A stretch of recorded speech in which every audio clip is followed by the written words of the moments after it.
আসসালামু আলাইকুম। আজকে আমি কথা বলবো বায়োপসি নিয়ে। ক্যান্সার চিকিৎসা ডায়াগনোসিস এবং ক্যান্সার চিকিৎসার জন্য বায়োপসি একটি খুব গুরুত্বপূর্ণ পরীক্ষা। আমাদের কাছে অনেক রোগী আসে এফএনএসি নিয়ে, যে এফএনএসিতে ক্যান্সার ধরা পড়ছে, এরপর আমাদের কাছে আসে। তখন আবার আমরা বায়োপসি করতে দিই। তখন রোগীর লোকদের বা রোগীদের একটা জিজ্ঞাসা থাকে, স্যার আমরা তো একবার সুচ দিয়ে রস পরীক্ষা করে ক্যান্সারটা ধরতেই পেরেছি, আবার কেন বায়োপসি করবো? তখন আমরা আসলে যারা ক্যান্সার বিশেষজ্ঞ আছি তাদেরকে ক্যান্সার সঠিক নির্ণয় এবং সঠিক চিকিৎসার জন্য বায়োপসি প্রয়োজন হয়। এফএনএসিতে সাধারণত একটু সরু নিডিলন বা সূচের মাধ্যমে রস নিয়ে পরীক্ষা করা হয়। এক্ষেত্রে ক্যান্সারের কিছু সেল আসে, এতে যে পরীক্ষা করা হয় তাতে শুধু বোঝা যায় যে ক্যান্সারের উপস্থিতি আছে, ক্যান্সারের কোষ উপস্থিত আছে, কিন্তু এটা কি ধরনের ক্যান্সার সেটা বলতে পারে না।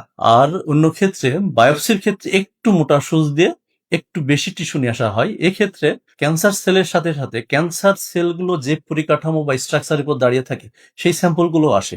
এতে একটা ব্লক করে হিস্টোপ্যাথোলজিস্টরা এই ক্যান্সারের উৎপত্তি, কি ধরনের ক্যান্সার, এগুলো সবই বলতে পারে। কিন্তু এফএনএসিতে যে সেল আসে সেটার মাধ্যমে একটা টেস্ট আছে, ইমিউনোহিস্টোকেমিস্ট্রি করা যায় না।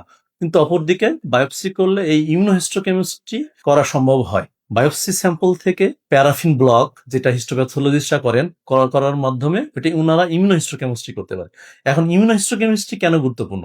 ইমিউনোহিস্টোকেমিস্ট্রির মাধ্যমে আমরা বলতে পারি, ধরেন একটা রোগীর লিভারে একটা টিউমার আছে, and সেখান থেকে এফএনএসিতে আসলো যে এখানে ক্যান্সারের কোষ উপস্থিত।